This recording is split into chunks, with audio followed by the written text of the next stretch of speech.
اور جن مسائل کو اردو افسانہ بھی پیش کر رہا ہے، شاعری بھی پیش کر رہی ہے، اس پہ بڑی گہری نظر ہے زبیر شاہ کی۔ تو میں زبیر شاہ سے ایک سوال یہ کرنا چاہتا ہوں کہ آپ نے اسحاق وردک کی شاعری پڑھی، اس وقت جو ہمارے ہاں شاعری ہو رہی ہے پاکستان اور ہندوستان میں، اس شاعری کے تناظر میں آپ دیکھتے ہیں تو اسحاق وردک کا کیا مقام بنتا ہے؟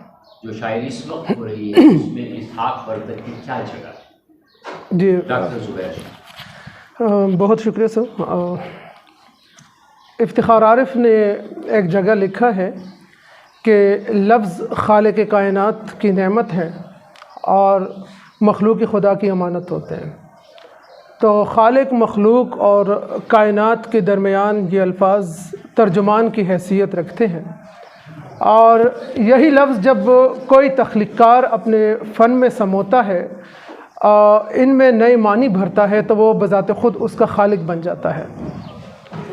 اسحاق وردک کا مجموعہ شہر میں گاؤں کے پرندے جب مجھ تک پہنچا تو عنوان دیکھ کے جو پہلا تاثر میرا بنا تو وہ وہی تھا کہ اس میں کچھ کلیشے قسم کے موضوعات اور مضامین ہوں گے۔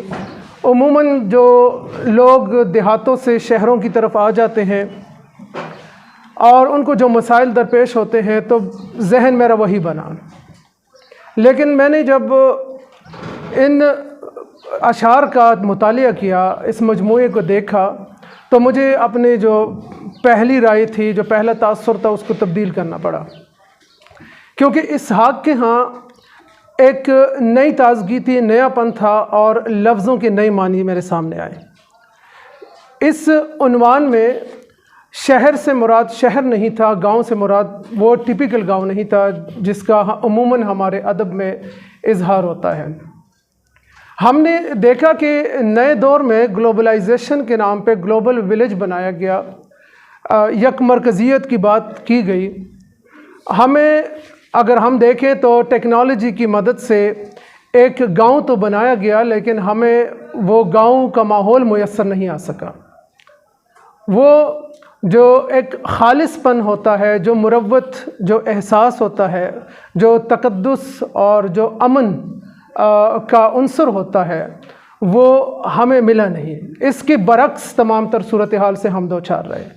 تو ہم ایک عالمی گاؤں کے باسی تو بن گئے، لیکن ہمیں درپیش وہ شہری مسائل تھے رہے جو عموماً گلہ کیا جاتا ہے کہ شہروں میں منافقانہ رویے پائے جاتے ہیں، مفاد پرستانہ رویے پائے جاتے ہیں۔ تو پہلے یہ جو لفظ بڑے ایک چھوٹے سے دائرے میں استعمال ہوتے تھے، اسحاق کے ہاں میں نے عنوان سے ہی نوٹ کر لیا کہ اسحاق کے ہاں لفظ کا کینوس بڑا کرنے کا ہنر ہے۔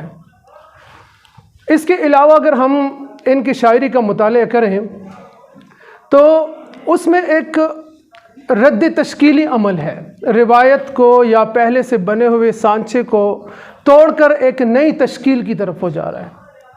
ہمارے ہاں بے چہرگی کی بات ہوتی ہے۔ بے چہرگی جب ہم جوڑتے ہیں تو ہم صنعتی ترقی سے جوڑ لیتے ہیں، ہم تہذیب اور تشخص کے معدوم ہونے کے ساتھ اس کو جوڑ لیتے ہیں، لیکن ایک بے چہرگی خود ساختہ بھی ہوتی ہے جس پر بات نہیں ہوتی۔ اسحاق وردک نے اس بے چہرگی کا یہ رخ بھی اپنے شاعری میں پیش کیا ہے۔ اسی طرح کئی ایک حوالے آپ لفظوں کی سطح پہ آپ دیکھیں اسحاق وردک کو، کہ بعض اوقات ایسے ہوتا ہے کہ شاعر شوق شعر میں یا انفرادیت میں ایسے الفاظ لے آتا ہے کہ وہ غیر شاعرانہ ہوتے ہیں۔